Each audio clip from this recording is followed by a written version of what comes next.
Продолжаем освещать самые заметные события в студии. Валерия Наумова, здравствуйте. Вот главные темы выпуска. Реконструкция взлетно-посадочной полосы аэропорта Алекминска идет в рабочем ритме. Возможно, что до Нового года рейсы возобновятся.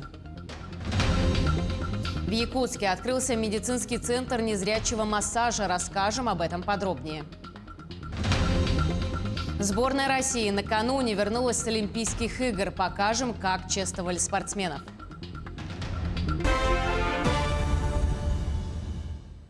Семь природных пожаров на общей площади свыше 253 тысяч гектаров ликвидировали за прошедшие сутки в республике. По оперативным данным авиалесоохраны на территории Якутии действует 178 лесных пожаров.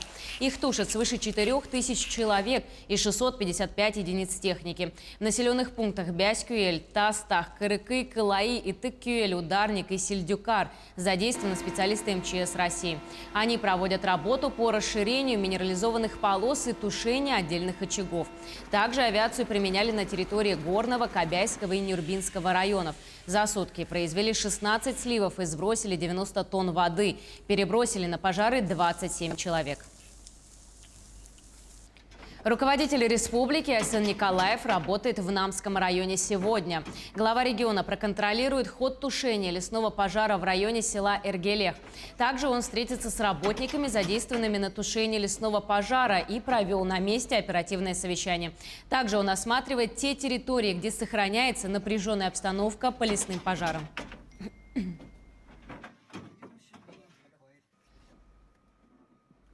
Сложная лесопожарная обстановка и в Кобяйском районе. Глава Улуса Иван Левин прокомментировал ситуацию.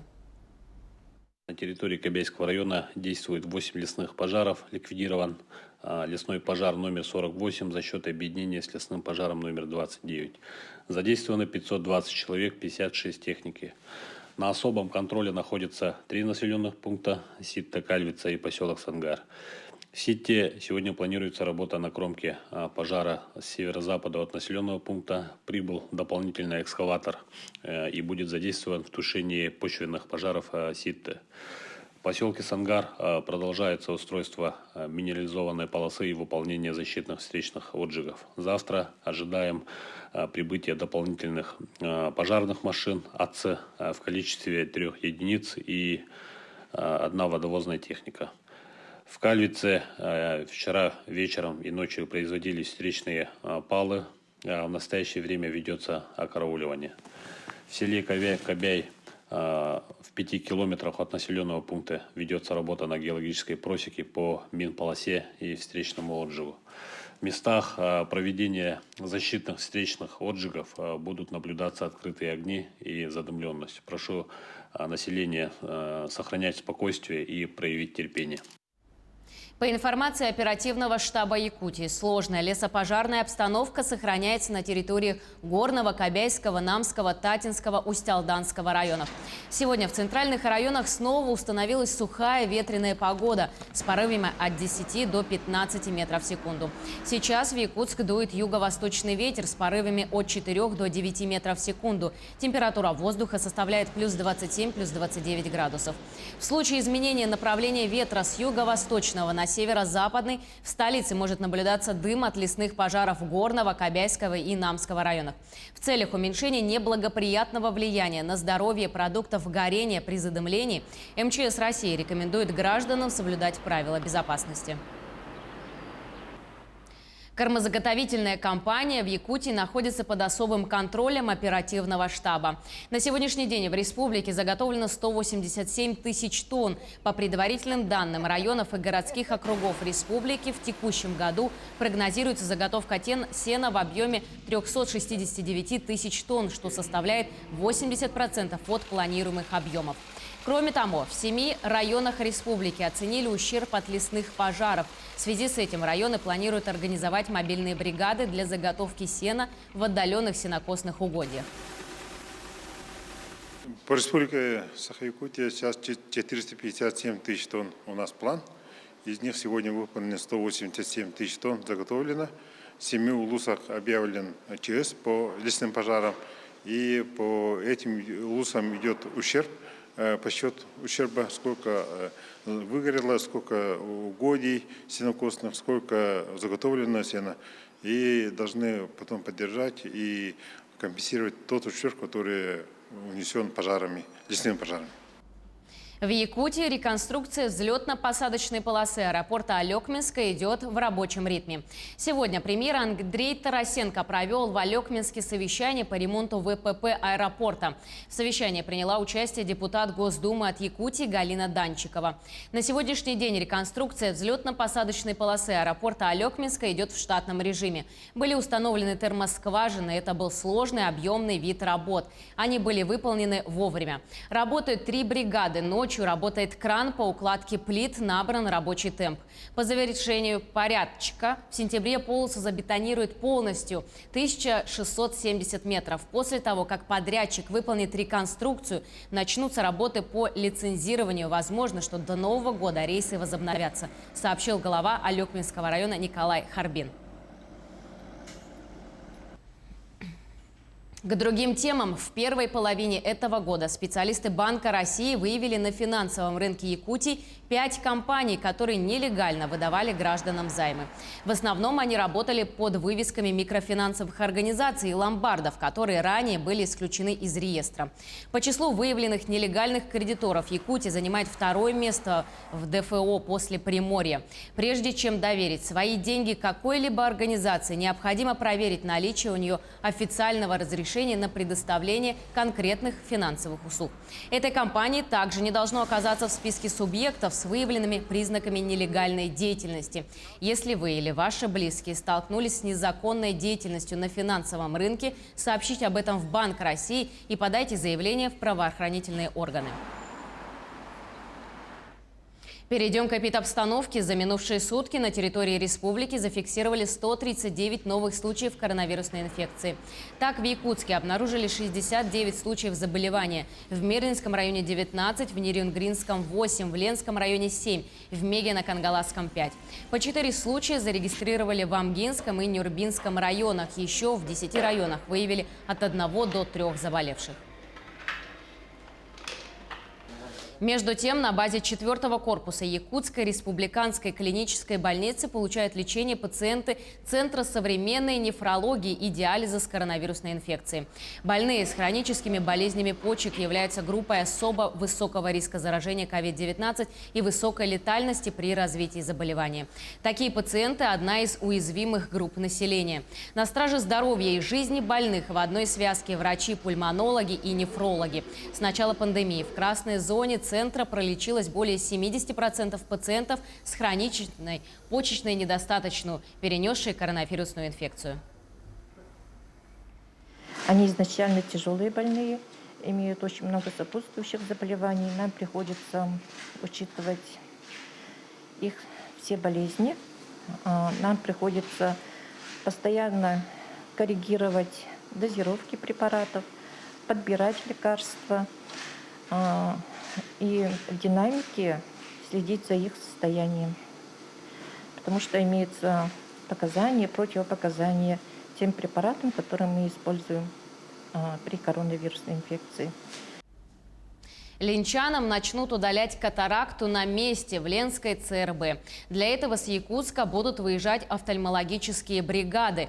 Проверить уровень подготовки больницы для этого приехал главврач Республиканской офтальмологической больницы Иван Луцкан. В чем плюс таких бригад и какие проблемы осветили на встрече с главным врачом, расскажем далее. Здравствуйте, можно записаться к офтальмологу на прием? Добрый день. К сожалению, запись к врачу-офтальмологу пока приостановлена, так как до 3 числа, 3 сентября, врач-офтальмолог находится в отпуске. Обращайтесь, пожалуйста, после 3 сентября. Попасть к врачу, пока он в отпуске, не получится. А ведь это единственный врач-офтальмолог в районе с населением 34 тысячи человек. В помощь только медсестра, но провести осмотр и назначить лечение самостоятельно она не может. Поэтому жителям приходится ждать или ехать в другой город.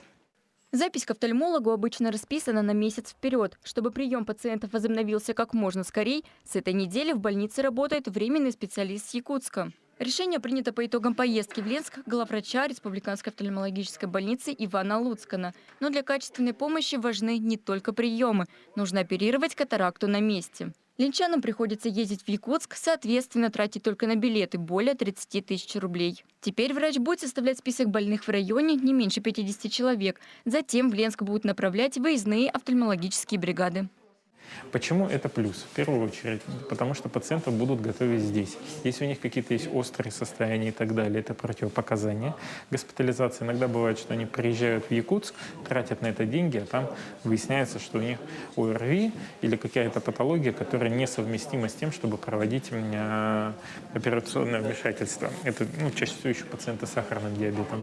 Нехватку специалистов в районе тоже обсудили. Медицина развивается, программы поддержки врачей работают, а персонала нет. Например, в Дорожном и Северной Нюе. И это касается не только офтальмологов. По словам Ивана Луцкана, единственный выход для маленьких городов – заключать целевые контракты. Юлия Золотарева, Анастасия Белокреницкая, телеканал «Алмазный край». А в Якутске открылся медицинский центр незрячего массажа «Салгын». Это первый массажный центр в Якутии, где мастерами являются незрячие специалисты. В студии будут работать 8 квалифицированных мастеров. Со слов основателя центра, горожане уже проявили большой интерес. Все массажисты имеют клиентов и спрос. На сегодняшний день в Якутске проживает 2500 незрячих. В Жатайском техникуме обучают медицинскому массажу. Как отмечают незрячие, трудоустроиться слепым очень сложно, поэтому открывшийся центр предоставил уникальные рабочие места. В дальнейшем основатели центра планируют расшириться и открыть новые подобные центры. Мы просто слушали техникум, когда техникум сказал, да, действительно есть такая проблема, что нету трудоустройства, и многие массажисты не могут найти работу, их не берут. И мы начали изучать, и действительно очень большая эта проблема именно на федеральном уровне. И федеральные программы есть по развитию именно вот этого направления. Но власть, она, конечно, сильна в том, что выпускает, готовит, но в предпринимательском отношении они немножко не понимают же. И мы, как показательно, на практике хотим всем показать, что взаимоотношения между людьми незрячими и зрячими можно воссоединиться. И также можно воссоединить и в бизнес-проекте. О тактильных возможностях, способностях людей с ограниченными возможностями зрения говорят, наверное, как и о слуховых возможностях, да, о осязательных. Очень много сказано, написано. Но это, наверное, и не зря. Есть такое, что более оно проявлено, компенсируется. Да? Все же в нашей жизни есть понятие компенсации, и это тоже компенсируется. Конечно же, более тонко чувствуется. Они вернулись. Сборную России, выступавшую под нейтральным флагом, но от этого не менее блестяще затащившую 6 страны, накануне с почетом встречали в Москве. Как чествовали героев, смотрите далее. Вот они, ребята! Красная площадь вас принимает в свои объятия! Давай! Так тепло и радушно встречают родственники, друзья и болельщики сборную нашей страны. 2 автобуса со спортсменами сразу из аэропорта проехались по главным улицам Москвы. Конечная точка здесь, на Красной площади. И даже сами герои дня не ожидают таких ярких эмоций. Все отлично, все супер. Спасибо всем большое. Это невероятное ощущение, когда ты приезжаешь на родину спустя месяц с такими результатами, когда тебя встречает такое огромное количество болельщиков, когда мы едем по всей Москве, и люди нам улыбаются, аплодируют, фотографируют. Это невероятные эмоции. Спасибо. Мы настолько не ожидали, что просто мы вышли из самолета, видим эти автобусы с открытой крышей, что нас просто мы уехали по всей Москве. Вы не представляете, какое количество людей просто нам махало, там машины останавливались. Просто это, честно, мы настолько не ожидали, аж реально до слез. И когда мы вышли сюда на сцену, это вообще, это просто, я не знаю, просто с самолета вроде только с Токио и сразу сюда на родную землю, как нас встретила Москва. Спасибо просто огромное всем и каждому, мы просто столько эмоций. У меня нет слов, у меня одни эмоции, я очень счастлива. Я не думала, что люди так нас будут встречать. Я не думала, что такие будут восторги. Они были везде, на МКАДе, на Киевском шоссе. И все нам махали. И в такие моменты ты понимаешь, что все страдания, вся боль, все, что мы проходим, все это не зря. Эмоций действительно хватало, слезы счастья и не только. Без разочарования на Олимпиаде в Токио не обошлось. Таковы законы большого спорта, особенно когда в дело вмешивается политика. Вы отстояли честь своей страны в дружном составе команды Российского олимпийского комитета. Вообще с этим названием, особенно с аббревиатурой РОК, связано немало историй, и различные символы приходят на ум. Ну, с одной стороны, нет сомнений, что ваши недоброжелатели очень хотели сделать все, чтобы над сборной Российского олимпийского комитета, над сборной России на протяжении всех игр давлел злой рок. Эта затея провалилась. И на самом-то деле в истории олимпийского движения хэштег «We will rock you» останется как символ вашего умения и желания побеждать. В истории останется и сама Олимпиада в Токио, опоздавшая на год и впервые прошедшая без зрителей. Поэтому в этот день медалисты особенно щедро делятся радостью, раздают автографы, делают селфи и позволяют своим болельщикам прикоснуться к самому заветному – золоту, серебру и бронзе, добытыми в этой нелегкой Олимпиаде 2020. Анна Васильева, Светлана Черемкина, Москва. К этому часу это вся информация. Мы следим за развитием событий. Оставайтесь с нами.